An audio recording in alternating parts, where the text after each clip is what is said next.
قال الله تبارك وتعالى في كلامه المجيد وفي فرقانه الحميد. أعوذ بالله من الشيطان الرجيم. بسم الله الرحمن الرحيم. إن الذين آمنوا وعملوا الصالحات يهديهم ربهم بإيمانهم تجري من تحتهم الأنهار في جنات النعيم. وقال الله تعالى خلق الإنسان من صلصال كالفخار وخلق الجن من مارج من نار فبأي آلاء ربكما تكذبان. وقال رسول الله صلى الله عليه وسلم: من أحب لله وأبغض لله ومنع لله فقد استكمل الإيمان، أو كما قال عليه الصلاة والسلام. সকলে আমার সঙ্গে দরুদ ইব্রাহিম পড়েন। اللهم صل على محمد وعلى آل محمد كما صليت على إبراهيم وعلى آل إبراهيم إنك حميد مجيد. اللهم بارك على محمد وعلى آل محمد كما باركت على إبراهيم وعلى آل إبراهيم إنك حميد مجيد. الحمد لله. আল্লাহ তাআলা আমাদের সকলকে পবিত্র জুমার দিনে জুমার নামাজ আদায় করার জন্য আল্লাহ আমাদের সকলকে দুনিয়াবী সমস্ত কাজ থেকে আল্লাহ তাআলা আমাদেরকে আলাদা করে আল্লাহ তাআলা জুমার নামাজ যে হুকুম আছে এই হুকুমকে আদায় করার জন্য আল্লাহ তাআলা আমাদের সকলকে আল্লাহর ঘরে আসার তৌফিক দান করেছেন। এই জন্য সকলে দিল থেকে মহব্বতের সাথে জবান খুলে শুকরিয়া আদায় করতে বলি আলহামদুলিল্লাহ।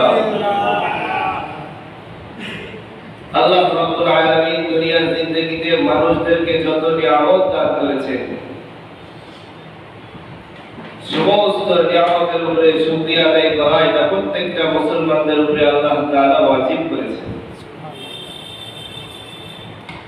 যতগুলো নিয়ামত আল্লাহ তাআলা মানুষের প্রতি দিয়েছেন সমস্ত নিয়ামতের প্রতি শুকরিয়া আদায় করতে হবে।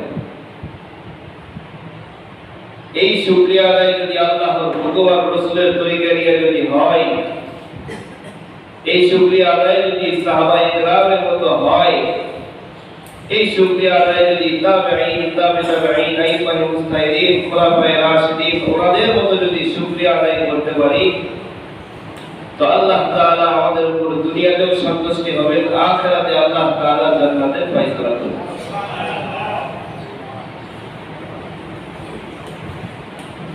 এই জন্য আল্লাহ রাব্বুল আলামিন বলেন, আমি আল্লাহ তাআলা মানুষের প্রতি যত নিয়ামত দান করেছি সমস্ত নিয়ামতের উপরে বান্দার নিয়ামতের শুকরিয়া আদায় যেন করে।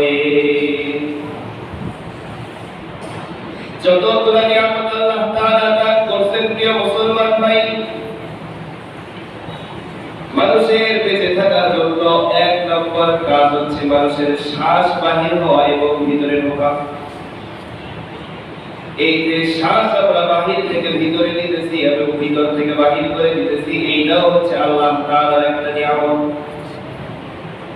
যদি কোনো বান্দার যদি নিঃশ্বাস বন্ধ হয়ে যায়, যদি কোনো বান্দার বাহির থেকে শ্বাস নেওয়া বন্ধ হয়ে যায়, তো ওই ব্যক্তির জন্য মৃত্যু অনিবার্য। এই জন্য প্রিয় মুসলমান ভাই, আল্লাহ তাআলা বলতেছে, বান্দা তোমরা দুনিয়ার জিন্দেগিতে আমি আল্লাহ তাআলার নিয়ামতের শুকরিয়া আদায় করো। নিয়ামতের শুকরিয়া আদায় যদি তোমরা দুনিয়ার জিন্দেগিতে সঠিকভাবে করতে পারো, লাযিদান্নাকুম, যে পরিমাণ যেই নিয়ামতের শুকরিয়া আদায় তোমরা করছো, এই শুকরিয়া আদায় করার কারণে আমি আল্লাহ তাআলা তোমার নিয়ামতকে আরো বেশি বাড়ায় দিব। নিয়ামতের মধ্যে থেকে এক নম্বর নিয়ামত বললাম, সেটা হচ্ছে বান্দার শ্বাস নেওয়া এবং বাহির করা। অনুরূপভাবে আল্লাহ তাআলার আরেকটা নিয়ামত আছে, চোখের একটা নিয়ামত। এই চোখ নামের একটা নিয়ামত আল্লাহ তাআলা মানুষদেরকে বিনা খরচে, বিনা টেনশনে, কোনো কিছু ছাড়াই আল্লাহ তাআলা মানুষদেরকে দান করেছে। সুবহানাল্লাহ। আল্লাহ তাআলা যে চক্ষুটা মানুষকে দিয়েছেন, আল্লাহ তাআলা যে মায়া মহব্বত করে একটা চক্ষু মানুষকে, দুইটা চক্ষু মানুষকে যে দিয়েছেন, এই চোখের উপরে নিয়ামতের শুকরিয়া আদায় করে শেষ করা যাবে না। দুনিয়ার হাজার মানুষ যদি একটা চোখের পিছনে মেহনত করে, দুনিয়ার শত শত মানুষ যদি একটা চোখের পিছনে মেহনত করে, তো সারা জিন্দেগি, সারা জীবন মেহনত করে আল্লাহ তাআলা যে চক্ষুটা বানাইছেন, সেই চক্ষুটার মতো বানাইতে পারবে না। পারবে? বলেন তো ভাই। হাজার মানুষের মধ্যে থেকে যদি একজন মানুষের একটা চক্ষু না থাকে, হাজার মানুষের মধ্যে একজন মানুষের যদি একটা চোখ না থাকে, তো তার আফসোসের শেষ নাই। এই মানুষটা চিন্তা করে যে আল্লাহ তাআলা দুনিয়াতে এত নিয়ামত দান করেছে, দুনিয়াতে এত কিছু সৃষ্টি করেছে, দুনিয়াতে আল্লাহ তাআলা মানুষের জন্য এত কিছু যে বানাইছে, একটা নিয়ামত দেখিয়ে আমি পারলাম না, এইরকম আফসোস থাকে না বলেন। এই জন্য প্রিয় মুসলমান ভাই, আল্লাহ তাআলা আরেকটা নিয়ামতের মধ্যে থেকে নিয়ামত হচ্ছে, সেটা হচ্ছে বান্দার কান। এই দুইটা কান যে আল্লাহ তাআলা দিয়েছেন, হাজার মানুষের মধ্যে থেকে যদি একটা মানুষের দুইটা কান না থাকে, হাজার মানুষের মধ্যে থেকে যদি একটা মানুষের কান না থাকে, তো তাও একটা আফসোস থাকে যে কিচ্ছু না হোক, দুনিয়াতে যদি আল্লাহ তাআলা একটা কান দিত, তো দুনিয়াতে আল্লাহ তাআলার যে কালাম আছে, এই কালামের যে পড়া আছে, এই পড়াটা দুনিয়ার জিন্দেগিতে একটু হলেও শুনতে পারতাম। এই জন্য প্রিয় মুসলমান ভাই, আল্লাহ তাআলার নিয়ামতের শুকরিয়া আদায় করে শেষ করা যাবে না। দুনিয়াতে যত বৈজ্ঞানিক আছে, যত বড় বড় মানুষ আছে, সমস্ত মানুষ মিলে যদি একটা কানের পিছনে মেহনত করে, যত বড় বড় মানুষ হোক না কেন, সারা জিন্দেগি যদি একটা কানের পিছনে মেহনত করে, তো আল্লাহ তাআলার সৃষ্টির সাথে কখনো সৃষ্টি মিলাইতে পারবে না। পারবে? হবে না। অনুরূপভাবে প্রিয় মুসলমান ভাই, বান্দাকে আল্লাহ তাআলা সুঘ্রাণ দেওয়ার জন্য একটা নাক দিয়েছেন। এই দেওয়া আল্লাহ তাআলার পক্ষ থেকে একটা নিয়ামত। এই নাক যদি কোনো মানুষের না থাকে, তো তাও একটা আফসোস থাকে। এরপরে আল্লাহ তাআলা বান্দার জন্য চারটা হাত পাও দিয়েছে। হাজার মানুষের মধ্যে থেকে যদি একটা মানুষের একটা হাত না থাকে, একটা পা না থাকে, তো তার আফসোস, তার আফসোস একটা হয় না বলে। এইটাই শুধু শেষ নাই, যার হাত পা মিলে আমাদের কয়টা আঙ্গুল আছে? 20টা আঙ্গুল আছে। এই 20 আঙ্গুলের মধ্যে থেকে যদি একটা আঙ্গুল যদি আমাদের কারো মাঝে না থাকে, তো তার একটা আফসোস থাকে। আর আল্লাহ তাআলা আমাদের সকলকে এই জায়গায় যে বসায় রাখছে, যতগুলা নিয়ামত আল্লাহ তাআলা আমাদেরকে দান করেছে, এই সমস্ত নিয়ামতের শুকরিয়া আদায় করে কিয়ামত পর্যন্ত সেজদা দিয়ে শেষ করা যাবে না। সুবহানাল্লাহ। এই জন্য প্রিয় মুসলমান ভাই, আল্লাহ তাআলা একবার নয়, দুইবার নয়, আল্লাহ তাআলা বারবার সূরাতুর রহমানের মধ্যে বলছেন, ফাবিআইয়ি আলা'i রাব্বিকুমা তুকাযযিবান। তাদেরকে বলতেছে বান্দা তোমরা দুনিয়াতে আমার কোন কোন নিয়ামতকে অস্বীকার করবা? কেউ পারবো অস্বীকার করতে? প্রিয় মুসলমান ভাই, সূরা রহমান 27 নম্বর পারা 11 নম্বর পৃষ্ঠাতে আল্লাহ তাআলা বলেন খলাকাল ইনসানা মিন সালসালিন কাল ফাখর ওয়া খলাকাল জান্না মিন মারিজিন মিন নার ফাবিআইয়ি আলা'i রাব্বিকুমা তুকাযযিবান। আল্লাহু আকবার। আল্লাহ তাআলা বলতেছে খলাকাল ইনসানা মিন সালসালিন কাল ফাখর, আমি আল্লাহ তাআলা মানুষকে এমন মাটি দ্বারা সৃষ্টি করেছি যে মাটি আর একটা মাটির সাথে যদি পানি খায় তো ঝনঝন ঝনঝন এরকম শব্দ হয়। এই ছোট্ট একটা মাটি থেকে আমি আল্লাহ তাআলা মানুষকে এত নিখুঁতভাবে বানাইলাম। আগে আল্লাহ তাআলা মায়া মহব্বত করিয়া মানুষকে মাথা দিয়েছি, চক্ষু দিয়েছি, শোনার জন্য কান দিয়েছি, সুঘ্রাণ দেওয়ার জন্য আমি আল্লাহ তাআলা কান দিয়েছি, এবং কথা বলার জন্য আমি আল্লাহ তাআলা মানুষকে মুখ দিয়েছি, এবং সুন্দর খাবার অনুভব করার কারণে আমি আল্লাহ তাআলা মানুষের জিহ্বাকে দিয়েছি। এই সবগুলো নিয়ামত আমি আল্লাহ তাআলা বান্দাকে নিজ হাতে দিলাম, নিজ দয়াতে আমি আল্লাহ তাআলা মানুষকে দিলাম। তারপরে যদি কোনো বান্দা সে আল্লাহ তাআলার নাফরমানি করে, তারপরে যদি কোনো বান্দা সে আল্লাহ তাআলার হুকুমের বিরোধিতা করে, তারপরে যদি কোনো বান্দা সে আল্লাহ তাআলার হুকুম না মানিয়া দুনিয়ার জিন্দেগিতে সে আল্লাহ তাআলার হুকুমের বিরোধিতা করিয়া চলে, ওই বান্দার প্রতি শুধু আল্লাহ তাআলার নয়, এই জমিনে যত মাখলুক আছে সমস্ত মাখলুক তো তার প্রতি একটা লানত থাকে। ফেরেশতাদের একটা লানত, আল্লাহ তাআলার যে একটা লানত আছে, এই মাটির উপরে যে চলতেছে এই মাটি পর্যন্ত এই মানুষকে লানত করে যে আল্লাহ আপনি শুধুমাত্র আমাকে একটা হুকুম করেন, আমি মাটি ফাঁকা হয়ে তাকে আমি গ্রাস করে ফেলবো।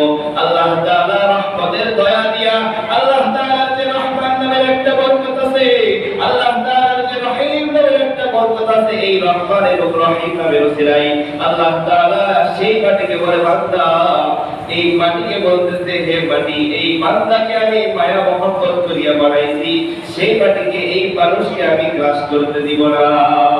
সুবহানাল্লাহ। এই যতগুলো নিয়ামত আমি বললাম প্রিয় মুসলমান ভাই,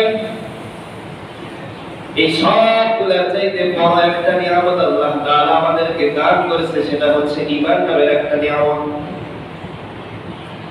যদি কোনো বান্দার কান না থাকে সে জান্নাতে যাইতে পারবে, যদি কোনো বান্দার একটা চক্ষু না থাকে সে পর্যন্ত জান্নাতে যাইতে পারবে, যদি কোনো বান্দার নাক না থাকে সেও জান্নাতে যাইতে পারবে, যদি কোনো বান্দার হাত পা কোনো কিছু না থাকে সেও একদিন না একদিন জান্নাতে যাইতে পারবে। কিন্তু কোনো বান্দার যদি ঈমান নামের যে বস্তু একটা নিয়ামত আছে, এই নিয়ামতটা যদি না থাকে সে জান্নাতে যাইতে পারবে না। সব নিয়ামত আমাদেরকে আল্লাহ দিয়েছেন, ঈমানের যে একটা নিয়ামত আল্লাহ তাআলার কাছে চাই নাই, আল্লাহ তাআলার কাছে আমরা বলিও নাই, আল্লাহ তাআলার কাছে দরখাস্ত পর্যন্ত লিখি নাই, সে আল্লাহ তাআলা বিনা দরখাস্তে বিনা সুপারিশে কোনো কিছু ছাড়াই আল্লাহ তাআলা ঈমান নামের বস্তু আমাদেরকে দান করছে। সুবহানাল্লাহ। ঈমানের সাথে সাথে যদি কোনো ব্যক্তিকে হযরত সুমাইয়া রাদিয়াল্লাহু তাআলা আনহার মতো যদি কোনো ব্যক্তিকে বর্ষা মারা হয়, ওই ব্যক্তিটা যদি মুহূর্তের মধ্যে শহীদ হয়ে যায়, এই ব্যক্তির ভিতরে এক কিঞ্চিত পরিমাণ যদি ঈমান থাকে, এই ঈমান ওই ব্যক্তিকে জান্নাত পর্যন্ত পৌঁছায় দিবে। সুবহানাল্লাহ। প্রিয় মুসলমান ভাই, সাহাবায়ে কিরাম রাদিয়াল্লাহু তাআলা আনহুম তাদের ঈমান কেমন ছিল? সাহাবায়ে কিরাম রাদিয়াল্লাহু তাআলা আনহুম তারা ঈমানের জন্য, তারা রাসূলের জন্য, তারা দ্বীনের জন্য, আল্লাহ তাআলার জন্য তারা সব কিছু ছেড়ে দিয়েছেন। এই জন্যই তারা সাহাবায়ে কিরাম হইতে পারছে। নবীর হাতে একবার যে কালেমা পড়ে মুসলমান হয়েছে, সে কখনো নবীর সাথে বিশ্বাসঘাতকতা করেনি। আর যদি কোনো বান্দা আমাদের যে কালেমা আছে, এই কালেমার উপরে, এই কালেমা নামের যে একটা নিয়ামত আছে, এই নিয়ামতের উপরে যদি কোনো বান্দার ইস্তেকামত থাকে, আল্লাহ তাআলার সাহায্য এই বান্দার প্রতি অনিবার্য। সুবহানাল্লাহ। কালেমার উপরে যদি কোনো মুসলমান অটল থাকে, আল্লাহ তাআলার পক্ষ ইসলামের যে পাঁচটা ভিত্তি আছে এই পাঁচটা ভিত্তির মধ্যে থেকে এক নম্বর নিয়ামত হচ্ছে কালেমা নামের একটা নিয়ামত।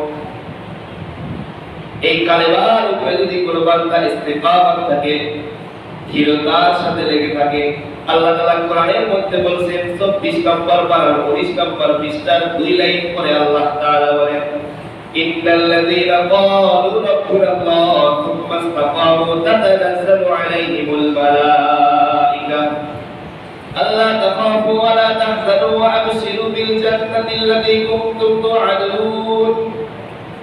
আল্লাহ তাআলা এই আয়াতের দ্বারা মানুষদেরকে বুঝিয়ে দিচ্ছেন ইন্নাল্লাযীনা ক্বালু রাব্বুনাল্লাহ, নিশ্চয় যারা আল্লাহকে রব বলে স্বীকার করবে, সুম্মা ইসতাকামু তার উপরে ইস্তেকামত থাকবে। আল্লাহকে রব বলে স্বীকার করছি, এই কালেমার মধ্যে আল্লাহকে রব বলে স্বীকার করার কথা আছে না নাই বলেন? জোরে আওয়াজ দিয়ে বলেন আছে। কালেমার মধ্যে আল্লাহ তাআলাকে রব বলে স্বীকার করছি, এই কথা আছে না নাই? আছে। এই কথা সাক্ষী যদি আমরা না দেই তো আমরা পরিপূর্ণ ঈমানদার নই। এই জন্য আমি শুরুতেই বললাম প্রিয় মুসলমান ভাই, যতগুলা নিয়ামত আল্লাহ তাআলা আমাদেরকে দান করেছেন সমস্ত নিয়ামতের মধ্যে থেকে এক নম্বর নিয়ামত যেটা আল্লাহ তাআলা আমাদেরকে দিয়েছেন সেটা হচ্ছে ঈমান নামের যে একটা নিয়ামত।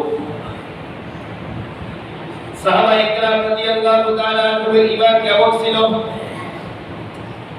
সাহাবায়ে কেরাম রাদিয়াল্লাহু তাআলা আনহুম তারা এই কালেমার উপরে কি পরিমাণ ইস্তেকামত থাকছেন, কালেমার উপরে তারা কি পরিমাণ দৃঢ়তার সাথে লেগে থাকছেন।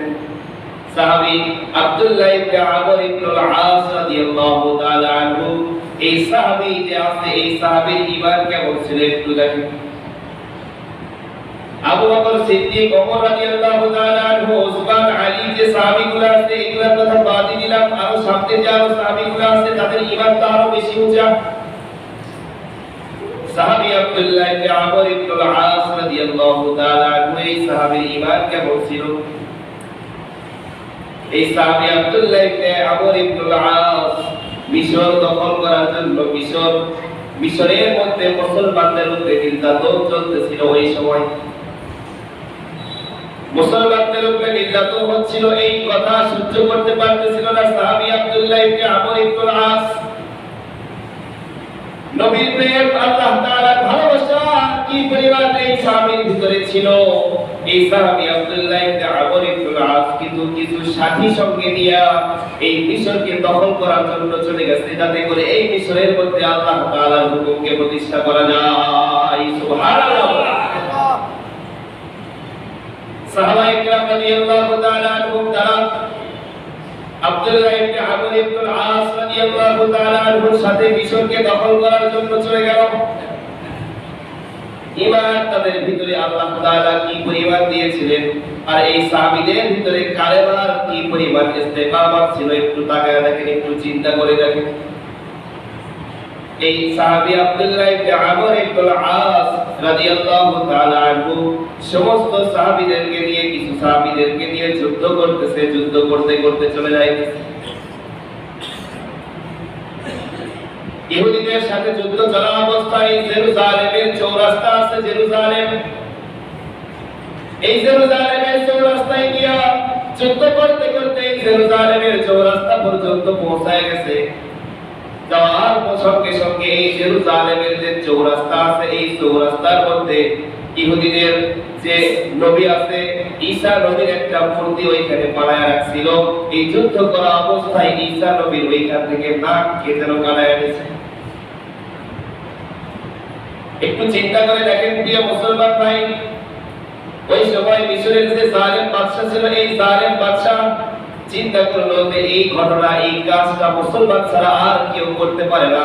সাহাবী আমর ইবনে আল-আস রাদিয়াল্লাহু তাআলা আনহুর কাছে একটা চিঠি লিখলো যে তোমাদের মধ্যে থেকে আমাদের নবীর যে নাকটা ভাঙছে এই ব্যক্তিকে আমাদের সামনে উঠায় দাও, আমাদের মাঝে উঠায় দাও, তাছাড়া কিন্তু তোমাদের মাঝে আমি একটা বড় প্রতিশোধ দিব। প্রিয় মুসলমান ভাই একটু চিন্তা করে দেখেন, ইহুদিদের যে নবী আছে এই নবীর যে নাক ওইখান থেকে ভাঙছে। সাহাবী আব্দুল্লাহ ইবনে আমর ইবনে আল-আস সাহাবীদের মধ্যে তদারকি করিয়া দেখে যে কেউ এই নাকটাকে ভাঙে নাই। তো যখন শুনছে প্রতিশোধ দিবে, তো তাদেরকে জিজ্ঞাসা করছে কি দিয়া প্রতিশোধ দিবা? তো বলতেছে চৌরাস্তা আছে, জালেমের যে চৌরাস্তা আছে, এই চৌরাস্তায় মুহাম্মদ নামের একটা মূর্তি বানাবো, এই মূর্তি বানায় এই মুহাম্মাদের নাককে আমরা ভাঙবো। নাউযুবিল্লাহ বলে। আল্লাহ আল্লাহর রাসূলের ভালোবাসা নিয়ে একটু নাউযুবিল্লাহ বলেন। মুহাম্মদুর রাসূলুল্লাহ সাল্লাল্লাহু আলাইহি ওয়াসাল্লামের অবমাননা সাহাবায়ে কেরাম সহ্য করে নাই। আজকে আমাদের এই দেশের মধ্যে কোটি কোটি মুসলমান আছে, কোটি কোটি মুসলমান আছে। এই মুসলমানদের মধ্যে থেকেও আমাদের নবীকে নিয়ে কটূক্তি করে এইরকম কাফের, এরকম জালেম আছে নাই বলেন?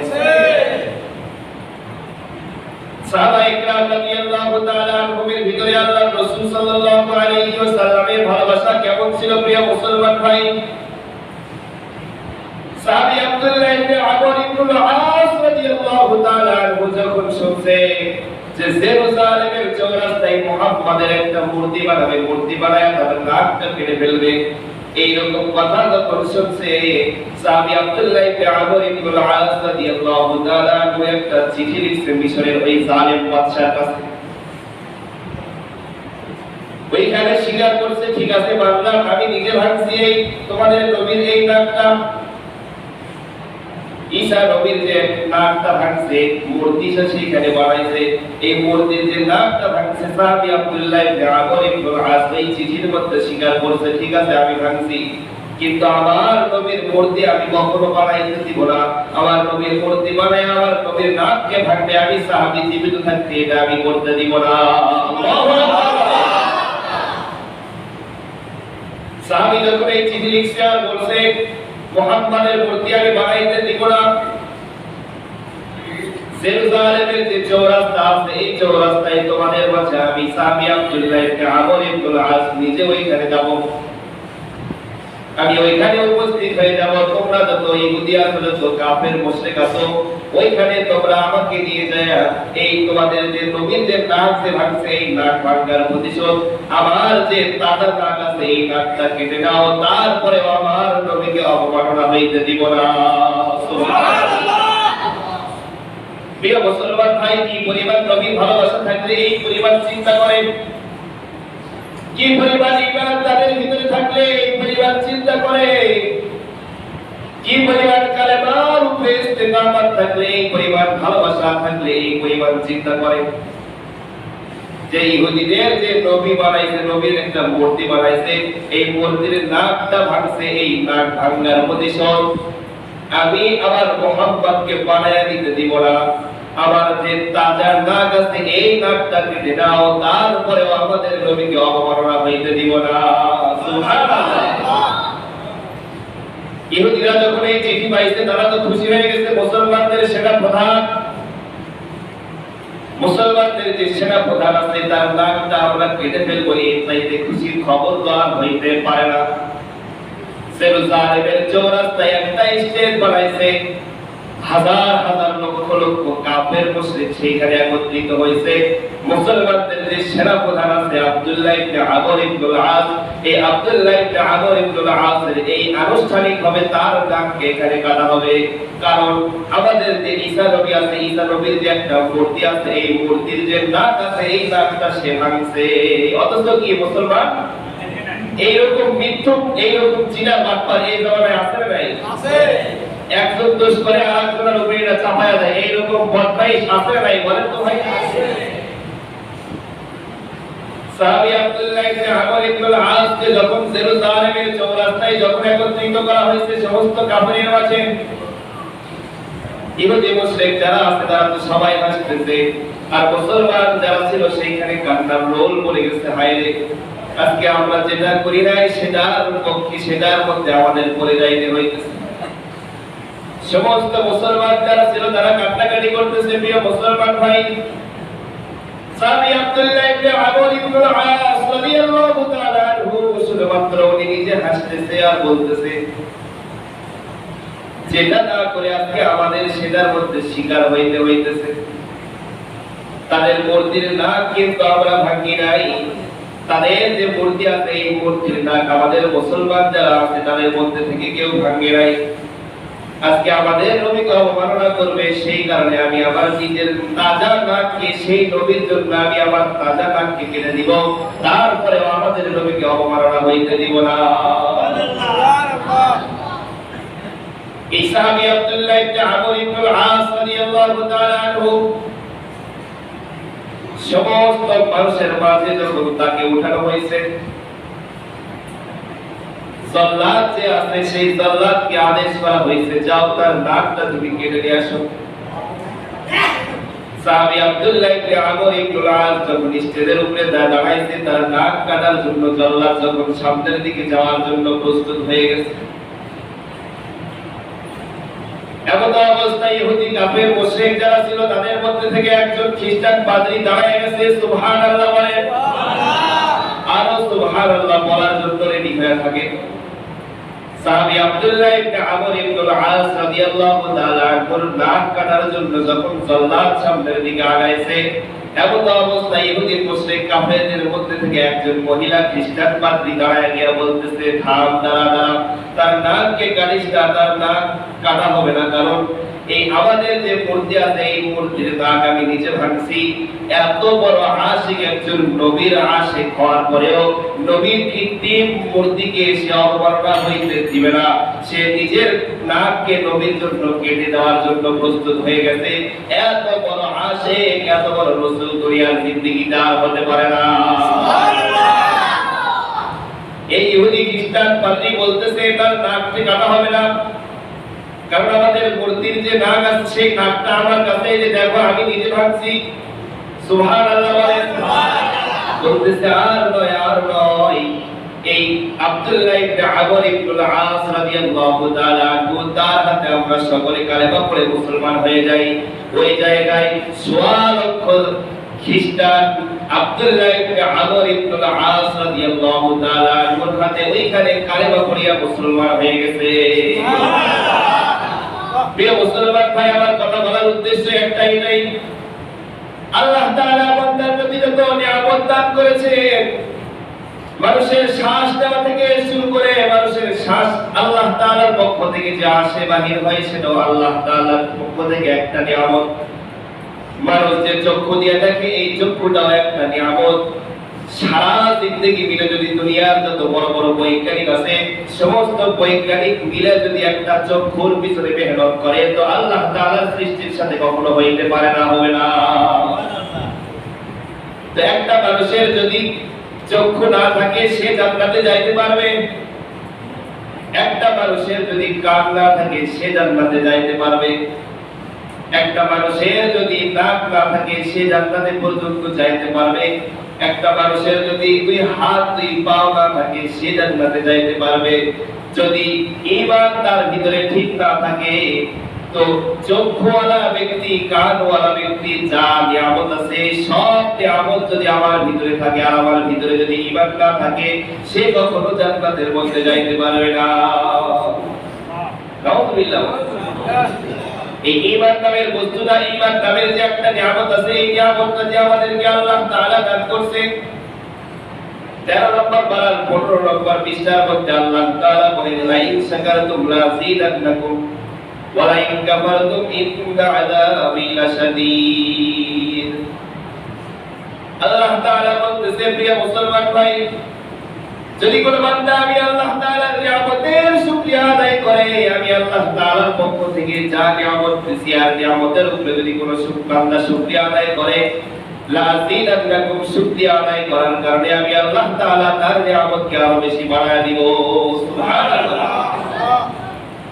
আর যদি কোন বান্দা ওয়ালা ইন কাফারতুম ইন্না আযাবি লাশাদীদ, আল্লাহ তাআলার পক্ষ থেকে যে নিয়ামতটা বান্দার প্রতি দেওয়া হয়েছে এর উপরে যদি আমরা শুকরিয়া আদায় না করি, এর উপরে যদি আমরা সন্তুষ্ট না থাকি, আল্লাহ তাআলা বলতেছে, ইন্না আযাবি লাশাদীদ, নিশ্চয়ই বান্দা আমার আযাব বড় কঠিন।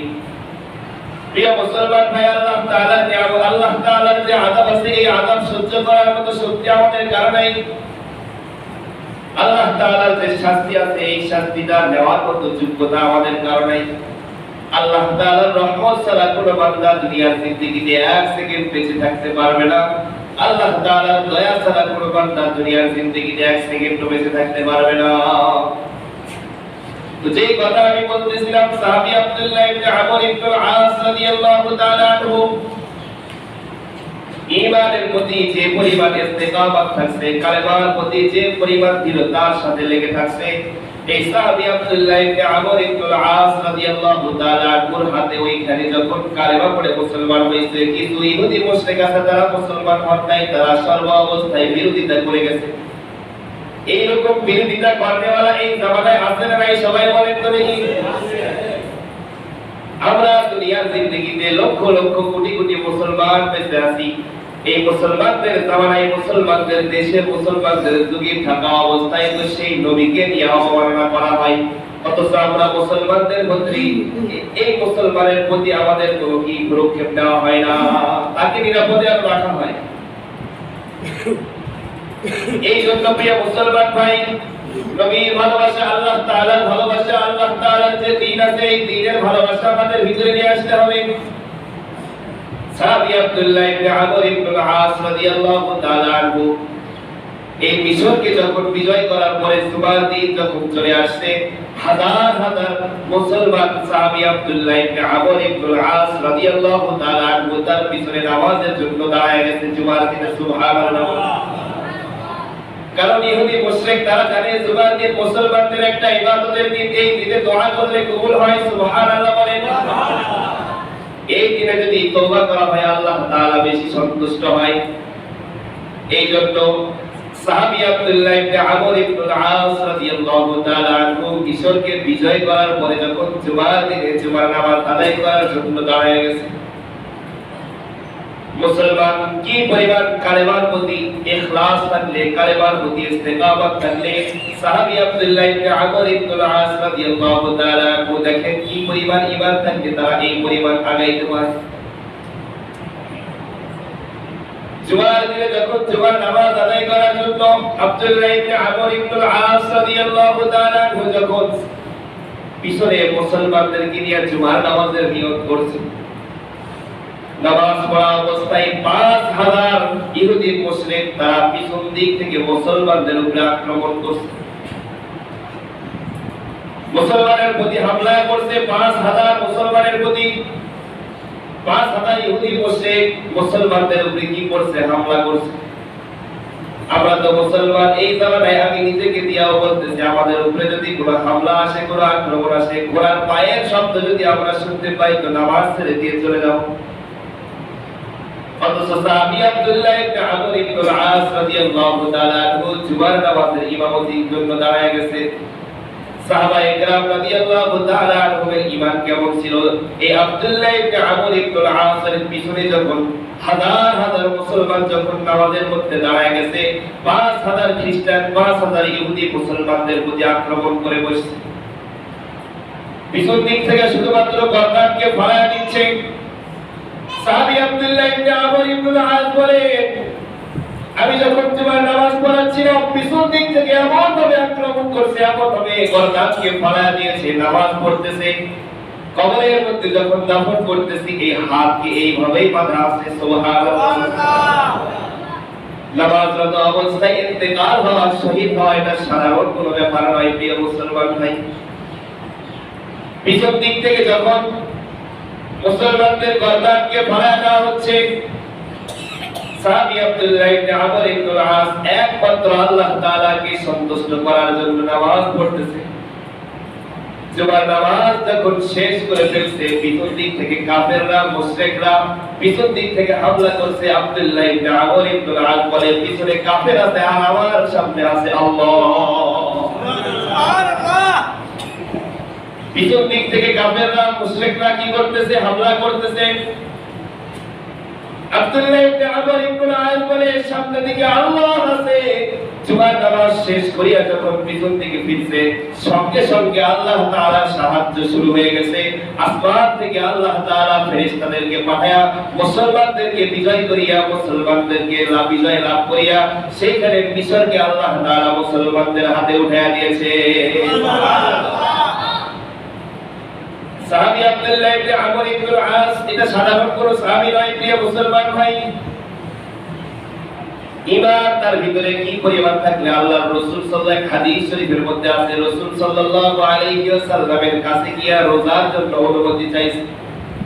ইয়া রাসূলুল্লাহ, বছরে একটা মাস রোজা রেখে আমার প্রশান্তি আসে না, আপনি একটু আমাকে আরো বেশি রোজা করার অনুমতি দেন।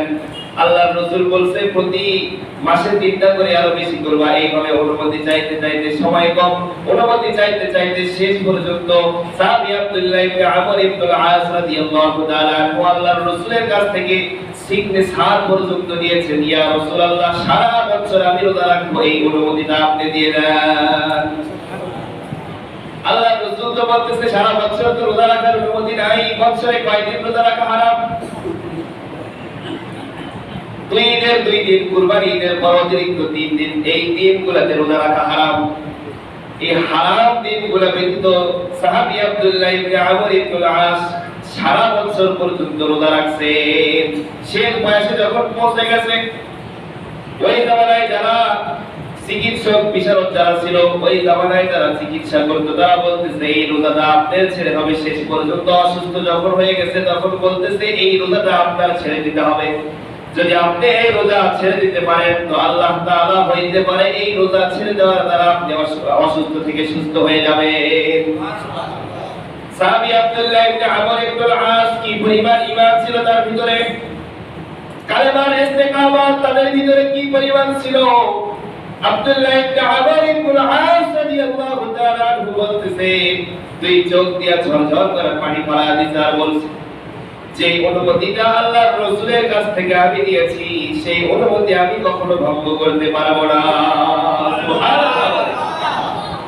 এই হচ্ছে সাহাবায়ে কেরাম রাদিয়াল্লাহু তাআলা আনহুম, তাদের ঈমান, তাদের প্রতি আল্লাহ তাআলার পক্ষ থেকে যে নিয়ামত ছিল, আমাদের প্রতিও যে নিয়ামত ছিল, তারা যে পরিমাণ নিয়ামতের প্রতি শুকরিয়া আদায় করছে, তারা যে পরিমাণ নিয়ামতের প্রতি ইস্তেকামত থাকছে, কালেমার প্রতি ইস্তেকামত থাকছে, এই জামানাতে যদি আমরাও এরকম ইস্তেকামত থাকি, ওই রাসূলের ভালোবাসা নিয়ে চলি, সাহাবায়ে কেরামদেরকে আল্লাহ তাআলা যেরকম সাহায্য সহযোগিতা করছেন, ওই রকম সাহায্য আল্লাহ তাআলা আমাদেরকে করবেন। সুবহানাল্লাহ।